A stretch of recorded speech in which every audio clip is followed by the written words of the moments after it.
शक्ति बंधन अधिनियम को लेकर सियासत तेज हो गई है। भाजपा की प्रेस वार्ता में केंद्रीय महिला एवं बाल विकास राज्य मंत्री एवं धार महू सांसद सावित्री ठाकुर ने विपक्ष पर महिलाओं के अधिकारों को रोकने का आरोप लगाया।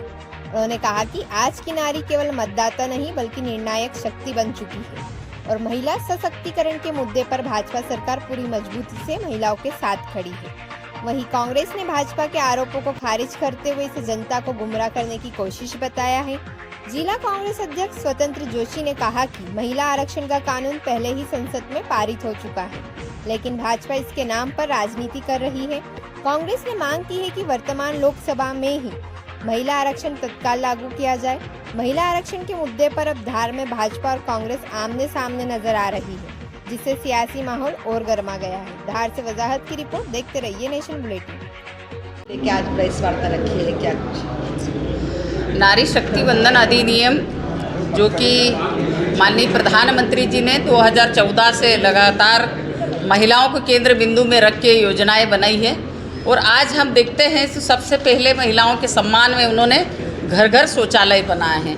साथ ही उन्होंने इस देश में जो किसी ने भी नहीं सोचा था कि आज ये देश से भ्रष्टाचार खत्म होगा, पर उन्होंने ग्रामीण क्षेत्र की महिलाओं को बैंक से जोड़ा और जनधन खाते खुलवाए। कम से कम उसमें 28 करोड़ खाते महिलाओं के नाम पे। जहाँ तक प्रधानमंत्री आवास की बात करें तो पहले पुरुषों के नाम पे होता था जो भी चीज़ होती थी, पर माननीय प्रधानमंत्री जी ने महिलाओं के खाते, जब महिलाओं के नाम पे खाते भी और उनके नाम पे मकान भी, ताकि महिलाओं को ये लगे कि हम भी मालिकान हक हमारा है।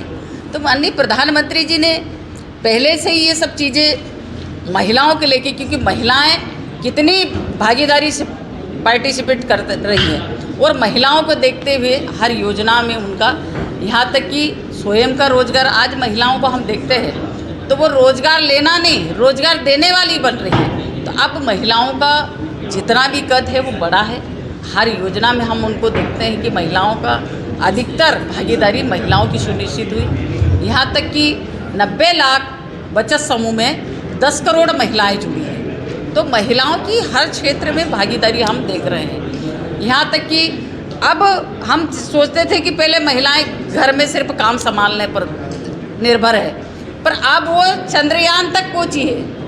अब महिलाएं फाइटर जेट उड़ा रही है, महिलाएं फ्लाइट जेट उड़ा रही है। तो हर क्षेत्र में महिलाएं, हम पीछे नहीं हैं। उद्योग जगत में देखें या नौकरी पेशे में देखें, अब महिलाओं को सेफ्टी से लगा के उनकी पूरी जिम्मेदारी सरकार ने ली है।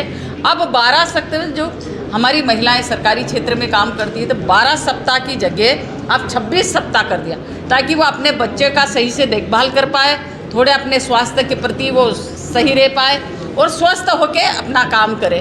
तो महिलाओं के हर क्षेत्र में माननीय नरेंद्र मोदी की सरकार ने हर तरह से सेफ्टी महिलाओं की की। आने वाले समय में, क्योंकि नारी बंधन बिल पास अगर हो जाता तो आने वाले समय में जितनी भी जो योजनाएं हमारी क्रियान्वयन हो रही है, कानून से लगा के नीति निर्माण में महिलाओं की भागीदारी सुनिश्चित होती।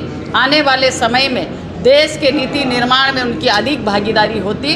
विधानसभा लोकसभा में जो कानून बन के हमारे देश के हित में होता, उनमें हमारी महिलाओं की भागीदारी होती। आने वाले समय में हम यही सपना देख रहे थे, सभी महिलाएं सब अपने अपने उसमें उनको आशा थी कि अब मोदी जी ने विशेष सत्र बुलाया है जो 16, 17 और 18 वाला, उसमें अब बिल पास होगा। सब महिलाओं की मन में एक खुशी का माहौल था, पर जब विपक्ष ने एक ऐसा, उन्होंने महिलाओं के जो बहुत बड़ा दुर्भाग्यपूर्ण हम कह सकते हैं, उन्होंने महिलाओं को जो बिल के साथ देना था उनको, विपक्ष को वो साथ नहीं दिया।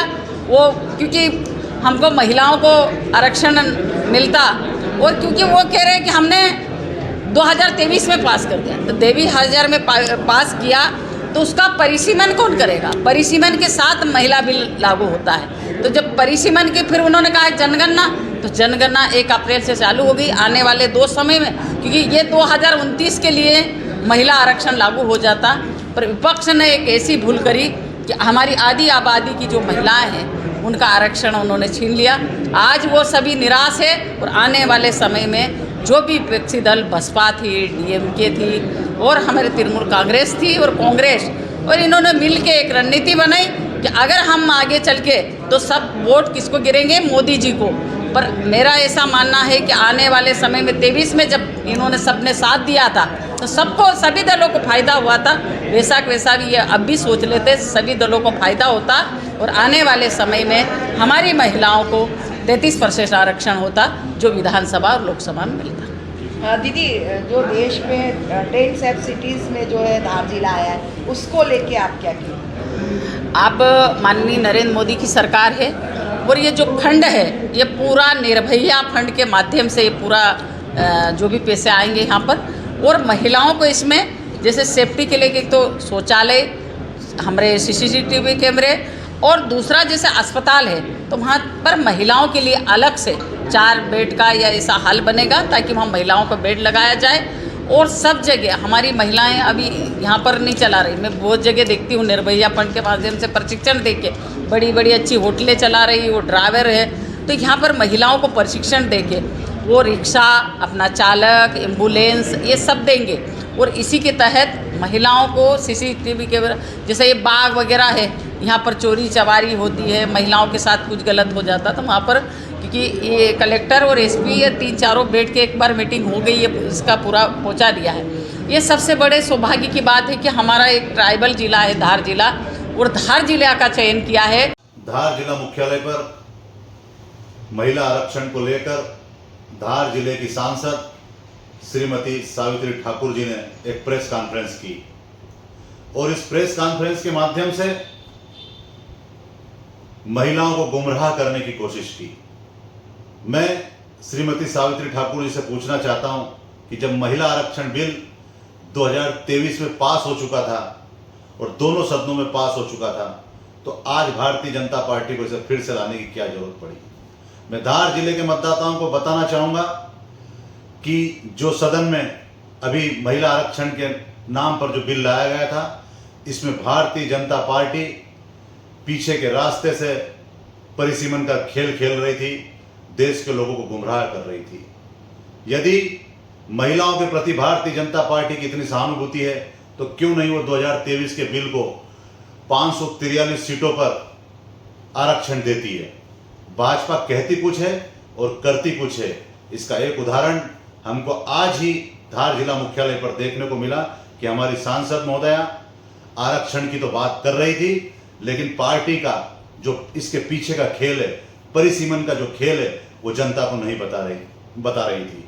मैं सांसद महोदया से ये भी निवेदन करूंगा कि जिस प्रकार आज आपने प्रेस कॉन्फ्रेंस की है, तो जिस प्रकार से मणिपुर में आदिवासी महिलाओं पर अत्याचार हुआ, उस पर आपने एक शब्द भी नहीं किया, उस पर आपने कभी प्रेस कॉन्फ्रेंस नहीं की।